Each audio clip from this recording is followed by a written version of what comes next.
மறைந்த நாகாலாந்து ஆளுநர் இலகணேசனுக்கு பெசன்ட் மின் மயானத்தில் இறுதிச் சடங்கு நடைபெறுகிறது. நேரடி காட்சிகளை பார்க்கலாம்.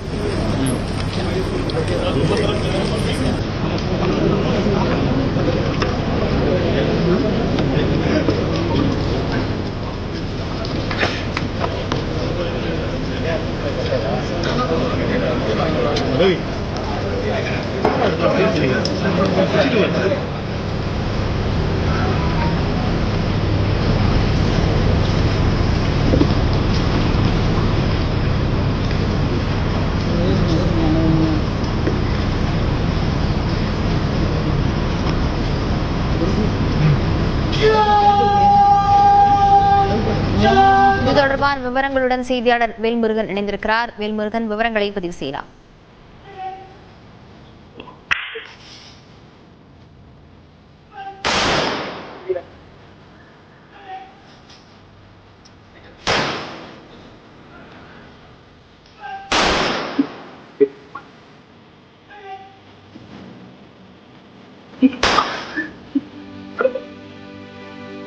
இது தொடர்பான விவரங்களுடன் செய்தியாளர் வினோத்குமார் இணைந்திருக்கிறார். வினோத்குமார், நாகாலாந்து ஆளுநருடைய இறுதி அஞ்சலியில யாரெல்லாம் பங்கேற்றிருக்கிறார்கள்? விரிவாக பதிவு செய்யலாம்.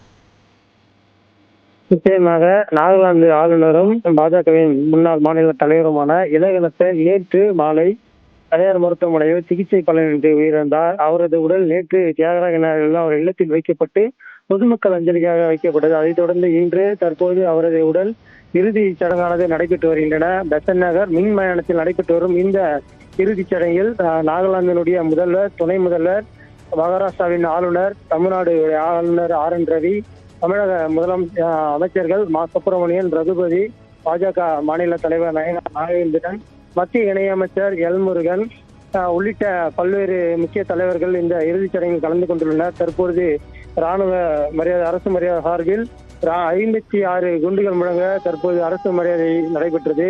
இறுதிச் சடங்கானது அவர்கள் உறவினர்கள், கட்சி நிர்வாகிகள் தற்போது அவர்களுக்கு உடலுக்கு மாலை அணிவித்து மலர் வளையம் வைத்து இறுதிச் சடங்கில் கலந்து கொண்டுள்ளனர்.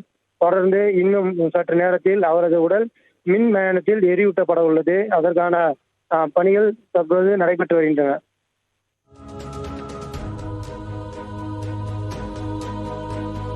மத்திய அமைச்சர் முருகன் மற்றும் தமிழ்நாடு அமைச்சர்கள் உள்ளிட்டோரும் அவருடைய இறுதி மரியாதையில் பங்கேற்றிருக்கிறார்கள். 56 குண்டுகள் முழங்க இலகணேசன் உடலுக்கு ராணுவத்தினர் மரியாதை செலுத்தி வரக்கூடிய காட்சிகளையும் பார்த்து வருகிறோம். உடல்நலக்குறைவால் காலமான இலகணேசனின் இறுதி மரியாதை செலுத்தப்பட்டு வருகிறது. வினோத் கண்ணன், தற்போது பாஜக தரப்பிலிருந்து யாரெல்லாம் பங்கேற்றிருக்கிறார்கள்? பாஜகவுடைய மாநில தலைவர் நயனார் நாகேந்திரன், அதேபோல் மத்திய இணையமைச்சர் முருகன், முன்னாள் மத்திய இணையமைச்சர் பொன் ராதாகிருஷ்ணன் உள்ளிட்ட முக்கிய நிர்வாகிகளும் கலந்து கொண்டுள்ளனர். கரு நாகராஜன் உள்ளிட்டவர்களும் இந்த இறுதி அஞ்சலி நிகழ்ச்சியில் கலந்து கொண்டு தற்போது அவருக்கு மாலை அணிவித்து மலர் வளையம் வைத்து இறுதி சடங்கில் தொடர்ந்து கலந்து கொண்டு மரியாதை செலுத்தி வருகின்றனர். தொடர்ந்து மாற்றுக் கட்சியை சேர்ந்தவர்களும் இலகணேசன் உடலுக்கு மலர் வளையம் வைத்து தற்போது இறுதி சடங்கில் கலந்து கொண்டு அவரது உடலுக்கு மரியாதை செலுத்தி வருகின்றனர். விவரங்களுக்கு நன்றி வினோத் கண்ணன்.